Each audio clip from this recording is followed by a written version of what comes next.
Welcome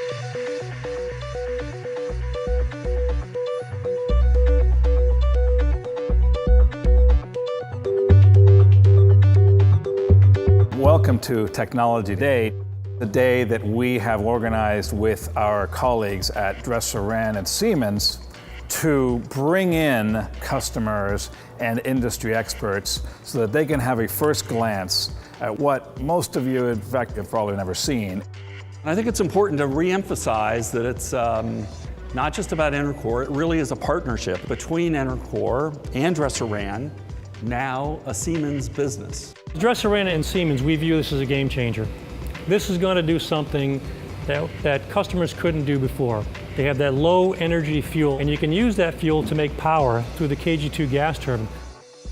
We are a customer to Enercor, and then our customers would include the small industrials, in this case, pharmaceutical, printing facilities, anybody who has a waste gas emission issue that also uses electricity. Now, we also have non-traditional lines of business that Enercor will open up. These are new businesses, and that's in our solid waste recovery business. So this technology is really amazing.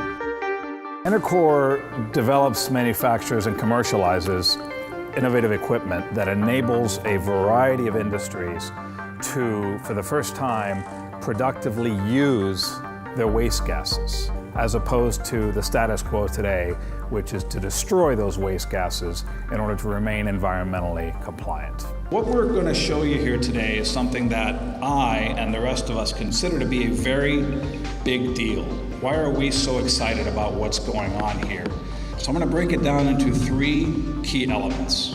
First element is based on legislation and permitting. On August the 18th of this year, the US EPA issued proposed regulations designed to cut methane emissions from oil and gas sector by 40 to 45% from 2012 levels by the year 2025. The policy and regulatory trend is not for relaxation on air quality. It is definitely toward tougher air emission standards, covering other sectors of our economy. The second element as to why we think Enercor is a really big deal has to do with the trend away from the past where we had massive coal plants or nuclear plants or thermal plants, and toward having small power generation technologies near the homes, near the offices, near the industrial facilities.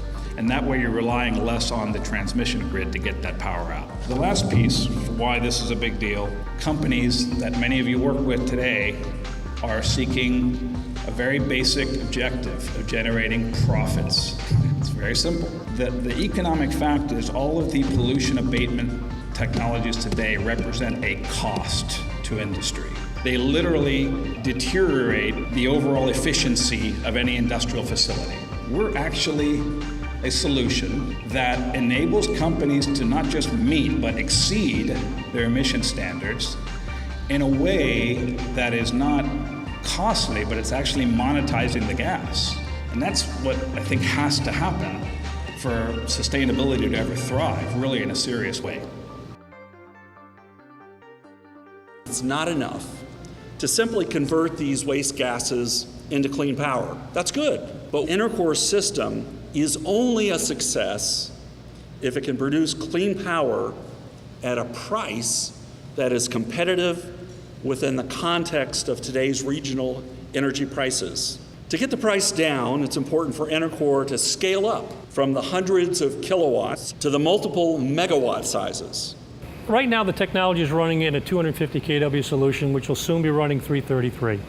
So that's a very small energy level. And we're looking to size it up to 2 megawatts, 8 times larger. We recently passed a subscale acceptance test.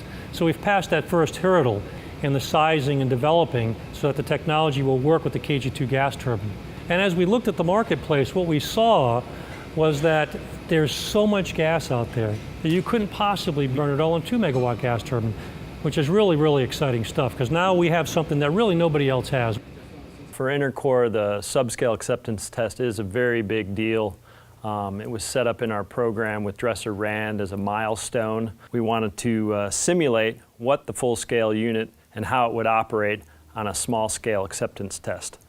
And to do that, we used our multi-fuel test facility to simulate the conditions of the 2-megawatt gas turbine. Now that we've completed the subscale acceptance test, it allowed Dresser-Rand to place purchase orders with Enercor for the first couple of 2-megawatt systems.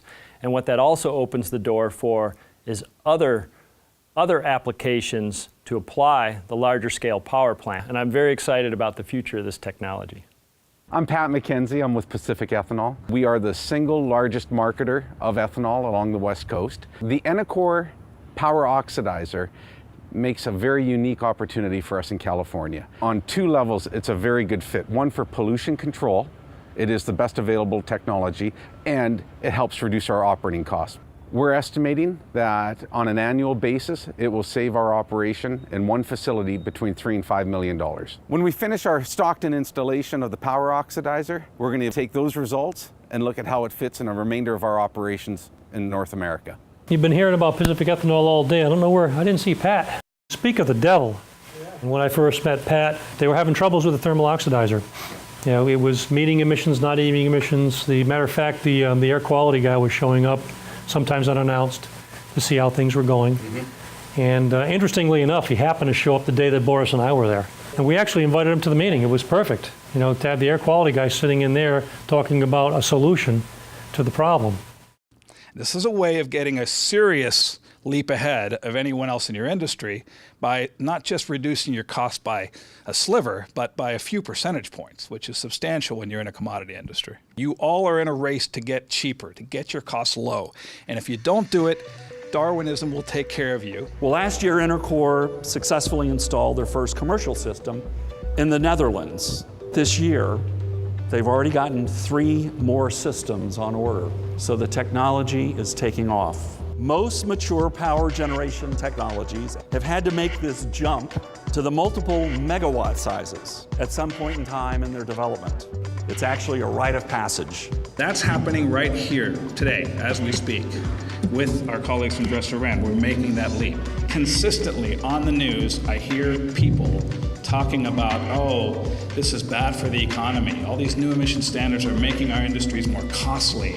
And we as America, we're making America less competitive with these new emission standards.